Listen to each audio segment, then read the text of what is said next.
Business. Thank you and good afternoon. Your thoughts and your reaction on the tariffs that have now been announced. The 1st of August has been a date that the world has been looking forward to, whether positively or negatively. Your insights, your comments, sir. Well, I think the Trump presidency, it continues on its disruptive mode. So he has stuck to his tariffs with, I think, 70 countries being affected by reciprocal tariffs at different levels, and another 10% baseline tariff that affects every other country that trades with the United States. So if you look at the list, I think 22 countries on that list are from Africa, in Africa, and no single African country has managed to get a trade deal with the United States, even though some countries like Lesotho, for example, that you mentioned in your introduction, have got a reduction, a massive reduction in the tariff rates that are going to apply to them. But no single African country has got a trade deal with the United States. So I think this shows the low priority that Trump attaches to Africa. Let's look at Lesotho, for example. What kind of relief does the 15% on Lesotho experts have, for the country, and what does it mean for its economy? I think the people in Lesotho are having a huge sigh of relief following this announcement, because it literally serves their textile industry. I mean, if the tariffs had stuck to the 50% rate announced earlier, it would have literally destroyed or collapsed the textile industry that employs, I think, about 200,000 people in that country. So I think this new rate, it will give them some breathing space. It also enable them to be more competitive in the US market. So they will continue to export textiles to the US. In effect, Doctor, where does this now leave AGOA?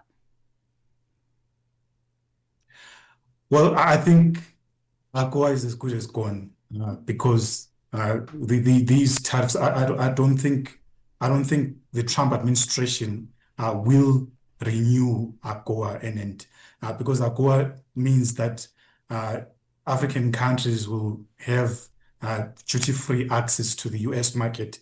And then if you look at the list of the affected African countries, most of them are part of AGOA.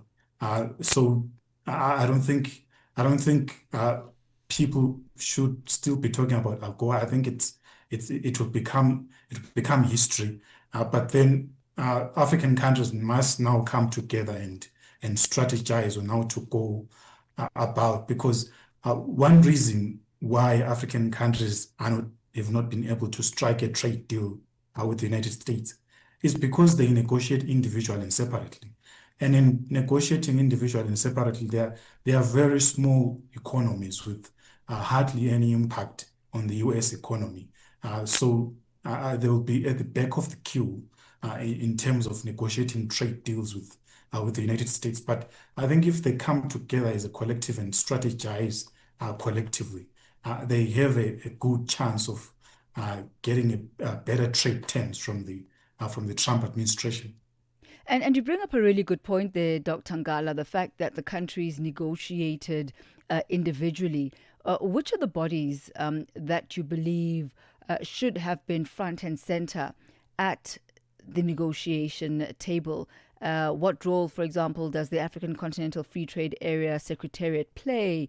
The role, perhaps, of the United Nations Economic Commission for Africa, the regional economic communities, for example? Well, I think we would have had to look at regional, sub-regional organizations like the Southern African Customs Union, for example. It's a customs union, which means the five countries that make up that customs union: Namibia, Lesotho, the Kingdom of Eswatini, Botswana, and South Africa, have a common trade policy.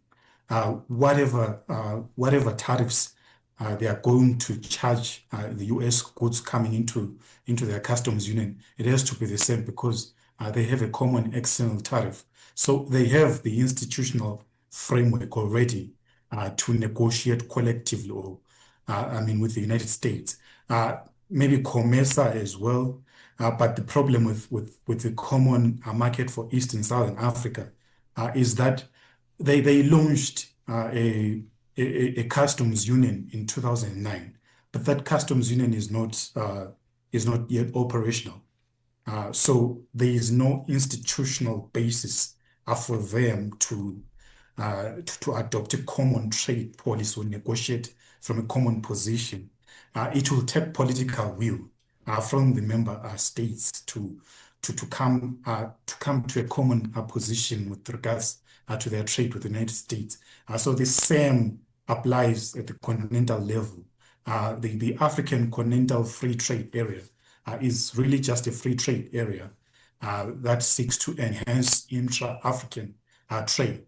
But in terms of trade policy, countries are free to have their own independent and separate trade policies. So lacking that institutional framework, it will then take political will from the member states of the African Continental Right. Free Trade Area to come to a common position, which is Dr. highly unlikely. Dr. Nkala, we'll have to leave it at that for this afternoon, but we thank you so much for your insight on this matter. Thank you for the invitation. It's been a pleasure, sir. That's Dr. Sizo Nkala. He's a research fellow at the Center for China-Africa Studies at the University of Johannesburg. Now, a quick summary before we go to the markets desk. Lesotho initially had 50% tariffs, later reduced to 15%. Madagascar is sitting at 47%, so not much of a reduction for them. The textile industry going to be largely impacted there. Mauritius also sitting at a really high 40%. Botswana at 37%. Angola 32%. And South Africa and Algeria sitting at 30%. Remember also that there's this 10% tariff, which is the baseline 10% tariff, which applies to other countries that are beneficiaries of AGOA. I'm talking about Ethiopia, Kenya, Egypt, and Tanzania. So unless these are specified, they will fall under the baseline 10% tariff, and this would include countries like Burkina Faso, the Seychelles, and Somalia as well. It's 4:32 Central African time. Let's over now to the economic desk, where Thabiso Lehoko is standing by with your latest market indicators.